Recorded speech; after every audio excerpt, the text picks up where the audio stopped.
Les amis, Harry Mariette, je vais vous commenter quelque chose que je trouve un peu fou et avec une question qui est pourquoi. H, H, H.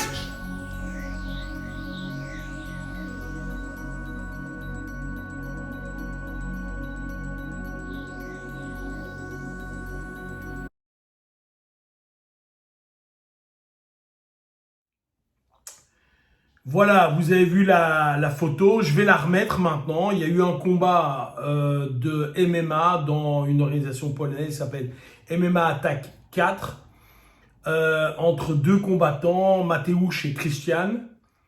Et ces gars donc se sont battus. J'ai pas vu le combat, il n'y a pas de problème. Euh, et je veux comprendre le pourquoi. Alors pourquoi ça veut dire quoi? Ça veut dire tu as deux gars qui ont 25-27 ans, qui sont pro en fight. Pro en fight, ça veut rien dire. Hein. Ça veut dire que tu vas toucher une bourse 2, 3, 4, 5, 6, 7 000 euros si tu gagnes. Donc rien, en gros, rien. Et tu vas te faire démonter la tête comme pas possible. Regardez les photos.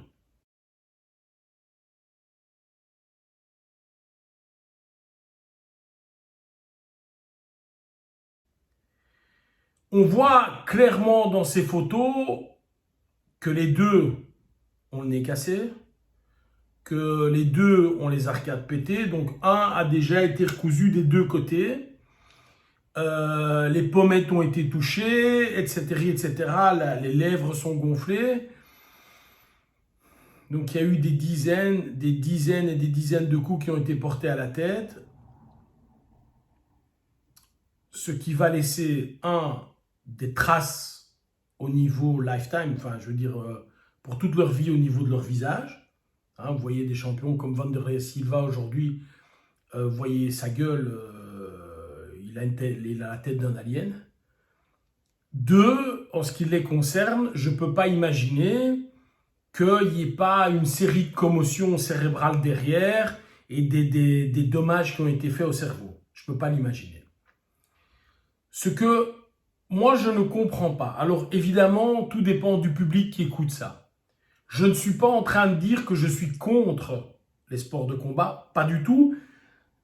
J'adore ça. C'est dans mon ADN. Mais ça doit être fait avec quelques petites subtilités.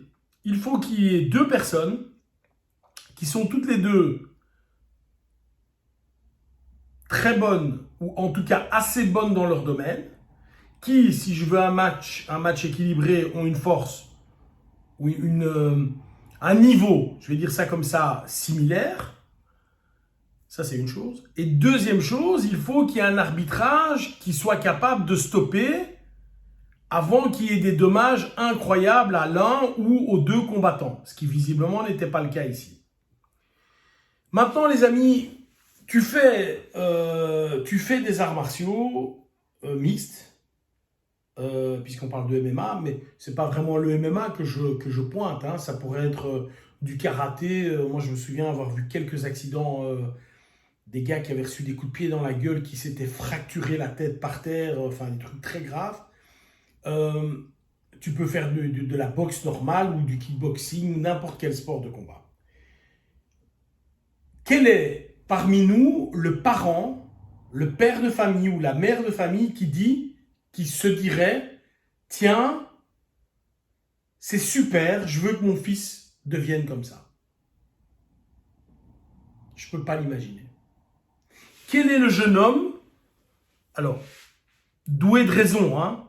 Je sais que je vais avoir des gars qui vont me répondre que j'ai tort. Bon, évidemment, si tu es un débile mental et que tu regardes la vidéo et que tu commentes, tu vas me donner tort. Mais quel est le jeune homme qui a 20-25 ans, donc l'âge de ces gars-là, qui se dit, tiens, mon rêve dans la vie, c'est d'avoir la même gueule que si un camion m'était rentré dedans? Je ne sais pas. Tout ça pour prouver quoi? Que je suis le plus fort à l'instant T, en m'étant entraîné, blablabla. Récemment, vous savez que j'ai une entreprise également qui fait des costumes sur mesure. Et j'ai un de mes clients qui me cherchait et qui me dit « Ah, mais j'ai cherché ton nom parce que j'étais en retard, j'avais plus l'adresse, etc. J'ai cherché ton nom sur Internet et j'ai vu que tu faisais du Krav Maga, etc. » Et je lui dis « Oui, effectivement, je fais également du Krav Maga. » Et le gars me dit « Mais tu sais que depuis qu'on a inventé la poudre, tous vos simagrées, ça sert à rien. » Il me le disait en plaisantant, évidemment, et moi j'en ai rigolé, il n'y a pas de souci. Et il a raison, mon gars. Il a raison. Si tu veux vraiment être le plus fort, achète-toi un pistolet et tu seras le plus fort. Mais ce qui, moi, m'ennuie, c'est de dire on est dans une période qui est de plus en plus violente. Vous le savez. Et il ne faut pas être un grand devin pour se dire que quand la crise économique arrive, les méfaits ou les agressions ou les vols, etc. vont, en même temps que la crise économique, vont grandir. Et donc, de manière assez naturelle, c'est bien que les gens apprennent à se défendre. C'est bien. Et quand tu vas inscrire ton fils au karaté, au Krav Maga, au MMA, au kickboxing, enfin, ou peu importe la discipline que tu fais, tu y vas avec une idée de te dire, ok, je vais lui apprendre, une idée positive, quoi. Une idée positive. Et je pense que ces gens font du mal à la discipline. Je pense que ces images font du mal à la discipline. Je pense que ces images font du mal à l'entièreté des gens qui pratiquent des sports de combat. Je ne peux pas imaginer, je répète, un gars qui me dit « Ah ben oui, moi je voudrais être comme ça ». Je ne peux pas imaginer une mère de famille ou un père de famille dire « Tiens, j'aimerais bien que mon fils fasse ça ». En tout cas, parce que c'est ma chaîne et je dis un peu ce que je veux, je suis exactement à l'opposé de ça. Et je voulais,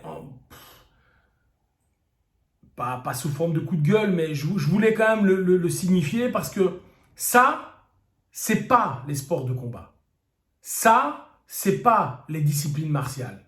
Ça, c'est pas l'essence de ce que nous, enseignants, et je me mets au même niveau qu'un enseignant de karaté, de judo, de peu importe le sport, c'est pas ce que nous voulons transmettre à nos adhérents et à nos pratiquants.